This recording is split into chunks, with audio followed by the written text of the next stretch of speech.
sounds strange how two people can live in the same city, work at the same company, get paid the same wages, face the same challenges, yet one rises and the other stalls. Now, you might think the difference is education or talent or luck, but I'll tell you what it usually comes down to: attitude. See, attitude is the hinge, the swing of the door. It's the filter through which you see everything else. If your attitude is right, every obstacle becomes a lesson. If your attitude is sour, every blessing looks like a burden. And the longer I live, the more convinced I am that altitude in life, how high you go, how far you climb, is almost always a reflection of attitude. Now, I didn't learn this in some book. I learned it in the fields of Idaho. I grew up poor, but I wasn't poor in spirit. My parents gave me more than money could buy. They gave me philosophy. They gave me attitude. I watched my father labor hard and still whistle while he worked. I watched my mother stretch a little into a lot and never complain. That's where I learned the power of outlook. And later, when I got around successful men like Mr. Shove, I saw the same principle on a different stage. Let me ask you, what's more important than the way you see things? Not what happens, but the meaning you give to it. Two men lose their job. One says, "This is the end." The other says, "This is the beginning." Which one will climb again? The one with the attitude that turns loss into leverage. I'll give you another example. I knew a fellow years ago.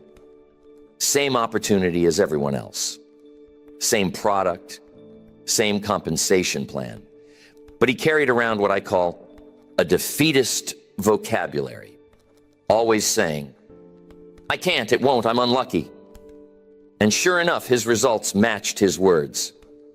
Another man, same plan, same product, different attitude. He'd say, "I'll learn it, I'll find a way, tomorrow will be better." Who do you think earned the big commission checks? Attitude multiplied everything else. Attitude is contagious too. Spend enough time around complainers and you'll catch their disease. Spend enough time with visionaries and your eyes will start lifting too. That's why I always say, mind your associations. Who you spend time with will either lift your altitude or drag it down. Now here's the secret. You can't always change the circumstances, but you can change yourself. You can't always control the wind, but you can set a better sail. And the sail is your attitude. A good sail takes you across the ocean. A broken sail leaves you drifting. So if you want to change your altitude, check the set of your sail. Check your attitude, not the economy, not the government, not your neighbor, not your boss. Check you, because you carry the atmosphere of your own future inside your own mind. That's where it starts. Not with the outside world, but with the inside world. Two salesmen go out into the same neighborhood. Both knock on 20 doors. 19 people say no. One goes home defeated. He tells his wife, "This business doesn't work. People aren't interested. I knew I wasn't cut out for it." The other comes home and says, "Honey, today I was only one step away. 19 told me no, but I know the next one is going to say yes." Now, which salesman is going to last? Which one is going to see the reward at the end of the process? Not the one who quit on door 19. The one who turned a no into fuel for the next try. That's the power of interpretation. Same neighborhood, same doors, same words spoken to them. The difference wasn't the market.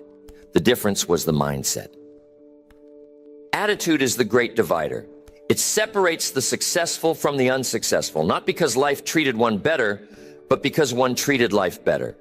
One took what came and made it a teacher. The other took what came and made it a bully. And what you decide to make of circumstances will determine whether those circumstances make you. I've met men with every advantage: education, resources, connections.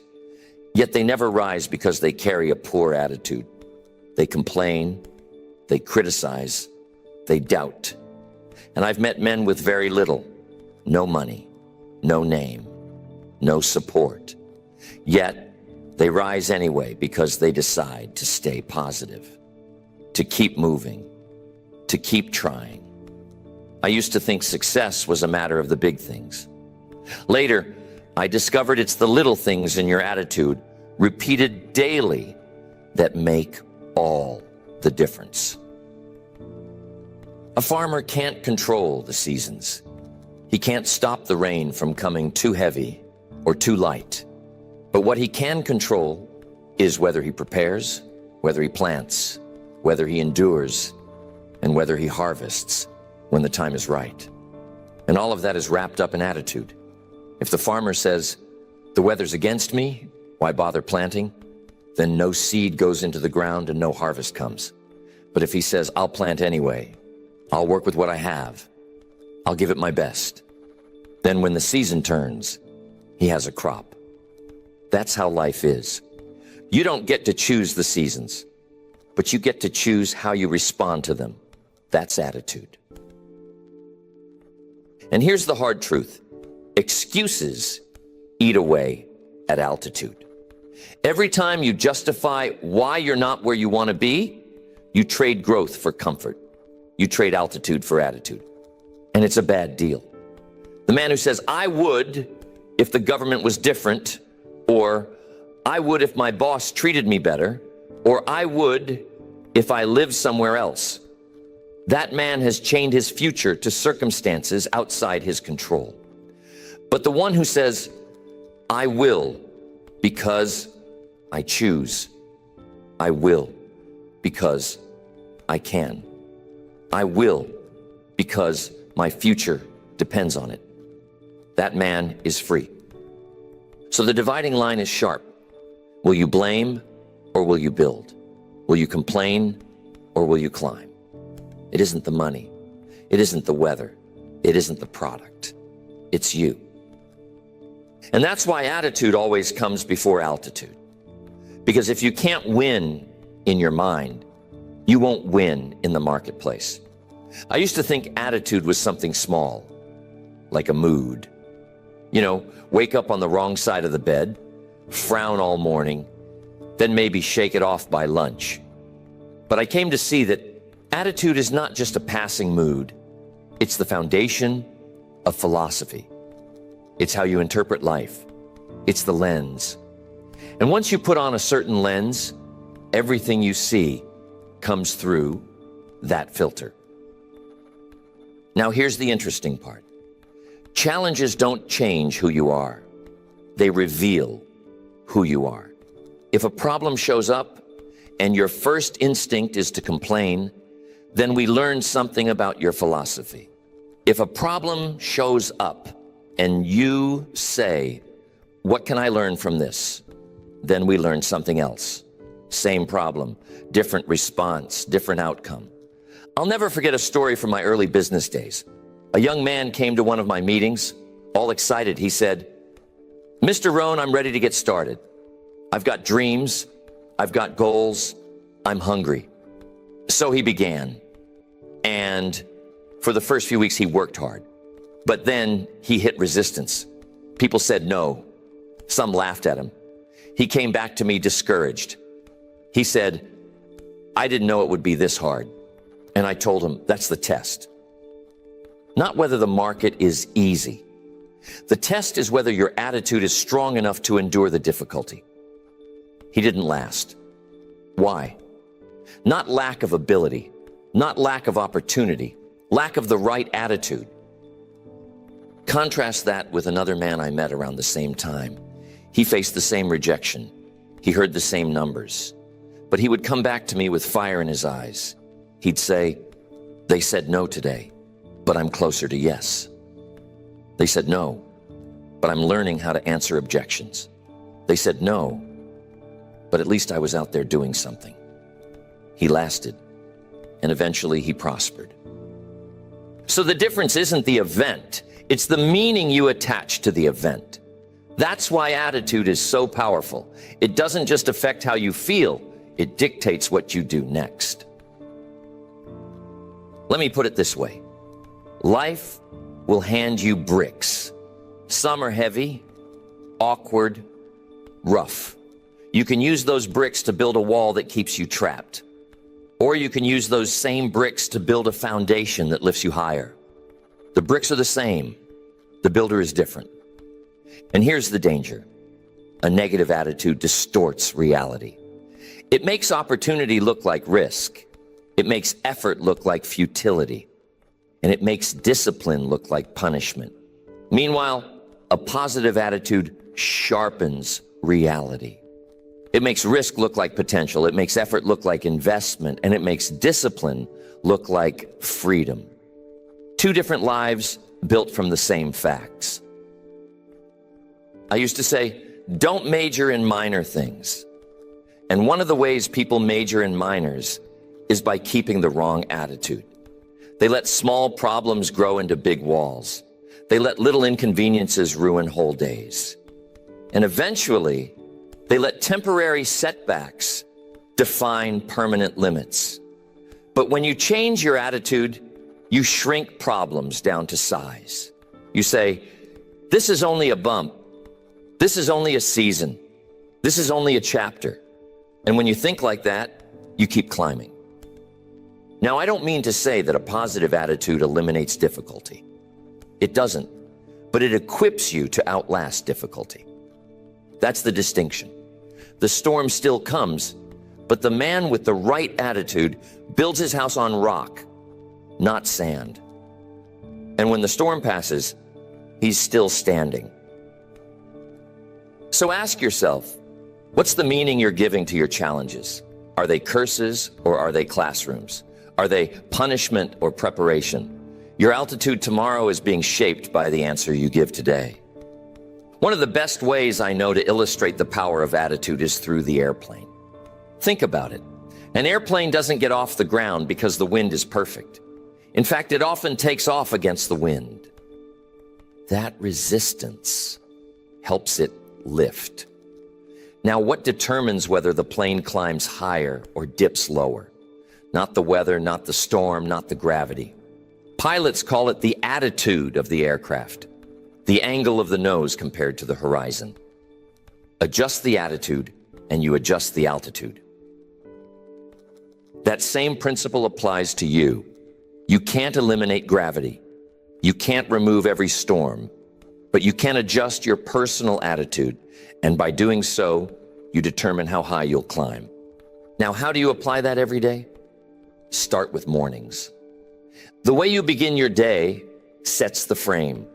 Some people wake up and immediately complain, too early, too tired, too much to do. And that complaint becomes the music of their whole day. Others wake up with gratitude. They say, thank God I've got another chance. I've got another sunrise. I've got work to do, and that means I've got purpose. Same alarm clock, different start, different day. Another daily habit is how you speak. Your words are the paintbrush of your attitude. If you're always saying, I can't, I won't, I never, you're painting your life in dark colors. But if you say, I can, I will, I'll try, I'll learn, you're painting in brighter colors. And here's the secret. You start to live inside the picture you paint. Your associations matter too. If you're around people who see everything as a problem, you'll start seeing problems everywhere. If you're around people who see opportunities, you'll start spotting chances you didn't even notice before. That's why I tell people, be careful who you spend time with. Attitude is more contagious than the flu. And then there's discipline. You see, discipline is the daily demonstration of attitude. If your attitude says, I can rise higher, then your discipline will show it in your choices. You'll read the book, make the call, hit the gym, save the dollar. If your attitude says, it won't matter, then your discipline will vanish. You'll skip, you'll delay, you'll waste. And little by little, those choices stack up into two very different lives. I'll give you an image. Imagine two men planting seeds. One has an attitude of faith. He plants every day, waters every day, works the field. The other has an attitude of doubt.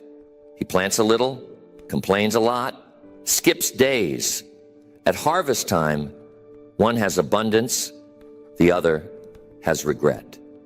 Now, was it luck? Was it weather? No, it was attitude made visible through action. And here's something practical. When problems show up, check your language.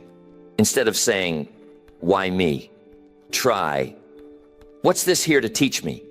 Instead of saying, I can't afford it, say, how can I afford it? Instead of saying, I'm stuck, say, what's my next move? Those small changes in wording change your altitude because they shift your focus from limitation to possibility. I've taught for years that success is nothing more than a few simple disciplines practiced every day. But those disciplines don't survive without the right attitude backing them. Your habits follow your attitude. Your future follows your habits. So if you want to go higher, don't start with the ladder. Start with the mind. Because if your attitude is right, you'll keep climbing even when the steps get steep. Here's the truth about attitude. It doesn't really show up when things are easy. Anybody can smile in springtime. Anybody can be optimistic when the paycheck is big and the weather is fair. The test of attitude comes in winter. It comes when business is down.